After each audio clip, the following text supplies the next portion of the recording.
का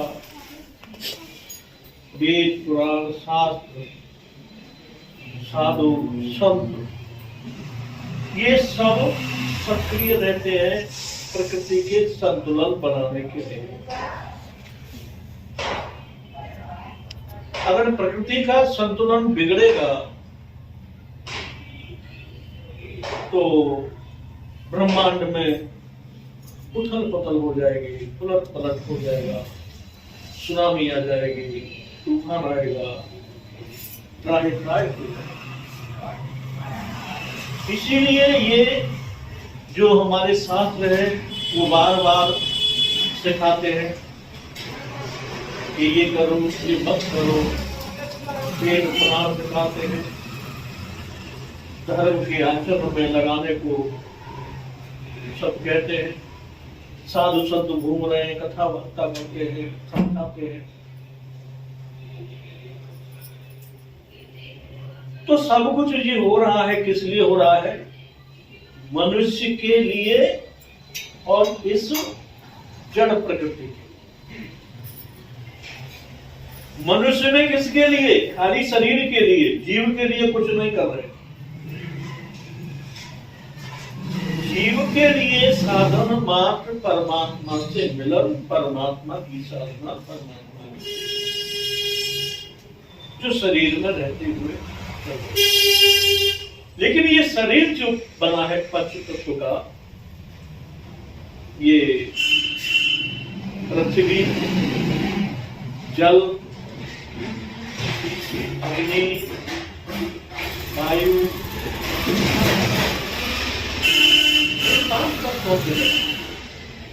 और इस शरीर के 5 तत्वों में किसी एक तत्व की कमी होती है तो ये शरीर बिगड़ जाता है, फिर ये काम का नहीं रहता। फिर इसको छोड़ देते हैं, ले जाते हैं संसार में या गंगा में या यमुना में प्रवाहित कर देते हैं, चला देते या दफना देते हैं। तो ये 5 तत्व हमारे शरीर में अच्छी प्रकार से रहनी चाहिए, संतुलन के साथ रहनी चाहिए, बराबर। उसी प्रकार से इस ब्रह्मांड में भी है।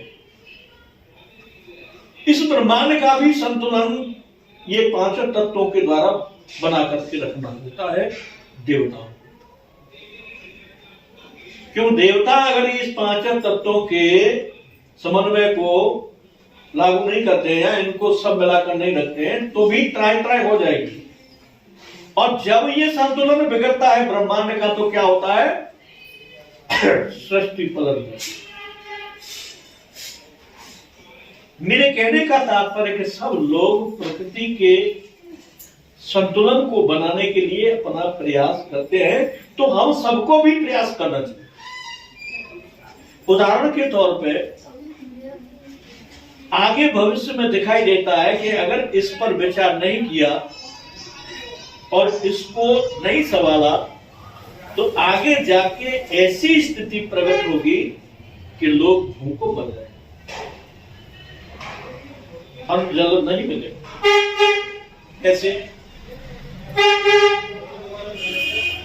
कि ज्यादातर लोग पानी का दुरुपयोग कर रहे हैं।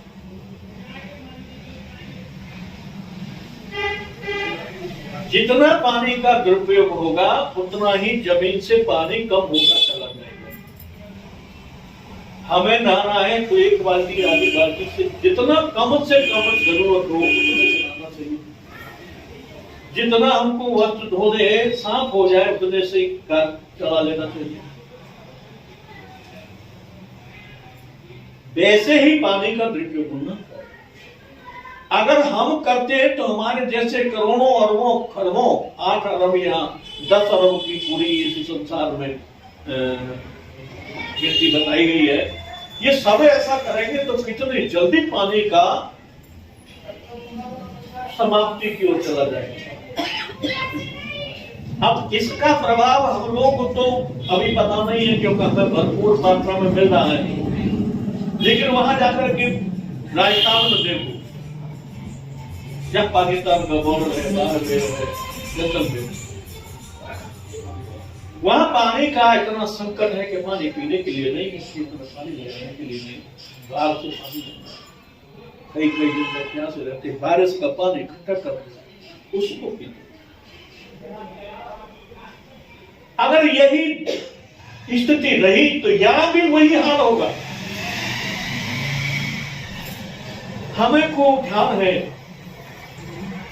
आज से 40 साल पहले 10 फुट पे 5 फुट पे पानी मिल जाता, आज वो पानी 300 फुट पर मिल रहा, 350 फुट पर, 400 फुट। अगर इसी तरीके से ये सब चलता रहा तो एक दिन ऐसा आएगा कि पृथ्वी में पानी नहीं रहेगा। पानी फिर रहेगा नहीं तो जाएगा कहां? पानी समाप्त तो नहीं होता, पानी का अंत तो नहीं होता। कहे कि पानी यहां से किया वो समाप्त हो गया, नहीं। हवा उड़ा के पानी को ले जाएगी, बराबर संतुलन रखेंगे देवता, कोई चीज कम नहीं होना देंगे, लेकिन उसका ट्रांसफर हो जाएगा। वो पानी नदी नाले के द्वारा सारा समुद्र की ओर चला जाएगा। समुद्र में अथाह पानी होता चला जाएगा, ग्लेशियर पिघल रहे हैं, वो भी पानी सब वैसी में जाएगा। नदी का पानी सब उसमें जा रहा है, जितना लोग दोहन कर रहे हैं, पानी का दुरुपयोग कर रहे हैं, वो पानी भी सब हवा के द्वारा होकर समुद्र में जा रहा है। फिर क्या होगा? इस क्षेत्र में पानी की कमी हो जाएगी, सब जगह समुद्र में पानी बढ़ता चला जाएगा, नीचे पानी पृथ्वी में नहीं रहेगा, सारा पानी समुद्र में इकट्ठा हो जाएगा। जब समुद्र पानी में सारा इकट्ठा हो जाएगा तो क्या होगा कि यहाँ और जगह गर्मी पड़ेगी, गर्मी के प्रभाव से फिर सागर में तूफान उठेगा, भूकंप आएगा, ज्वार भाटे उठेंगे, सुनामी आएगी। क्यों आएगी? कि देवता चाहते हैं कि जहां गर्मी से त्रस्त है, उनके भक्त हैं या अच्छे धर्मात्मा व्यक्ति, उनके लिए सुनामी बनकर पानी आएगा और वो पानी सबको फिर नीचे जमीन पर पहुंचाएगा। लेकिन उस समय कितने लोग मारे जाएंगे, कितनी बड़ी त्रासदी होगी।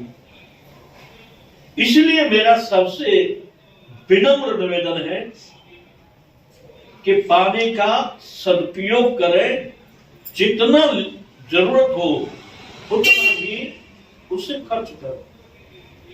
नहीं समझ लो अंत में इतना पछताना पड़ेगा कि न जल मिलेगा और न अन्न पैदा हो। और ये ऐसा नहीं कि हम अभी हैं फिर चले जाएंगे, फिर हम नहीं आएंगे, ऐसा भी नहीं है। जिसने जन्म लिया है उसको मरना है, और जो मरता है उसका फिर जन्म होता है, आना लौट करके यही है। क्योंकि इतने बढ़िया हमारे कर्म नहीं है, इतना हमारे अंदर ज्ञान नहीं है, इतने हम परिपक्व स्थिति में नहीं है। कौन सी स्थिति में? कह रही उत्तम प्रकृति का कर सकत कुसंग, चंद विदिश व्यापत नहीं लपटे रहते। चंदन के ऊपर सर्प लगते रहते हैं, लेकिन चंदन को सर्प का विष नहीं व्यापता। किंतु अगर हमारे पास कोई ऐसे व्यक्ति विषय आ जाए तो उनका प्रभाव हमारे ऊपर तुरंत हो जाता है, संग का असर बहुत जल्दी लगता है। इसलिए कह रही वो उत्तम प्रकृति। अगर हमारी उत्तम प्रकृति होगी तो हमारे ऊपर किसी का कुसंग का प्रभाव नहीं होगा। इसलिए उत्तम प्रकृति नहीं है तो हमें बार बार यहाँ आना पड़ेगा, जाना पड़ेगा। बोलो सच्चिदानंद भगवान की जय।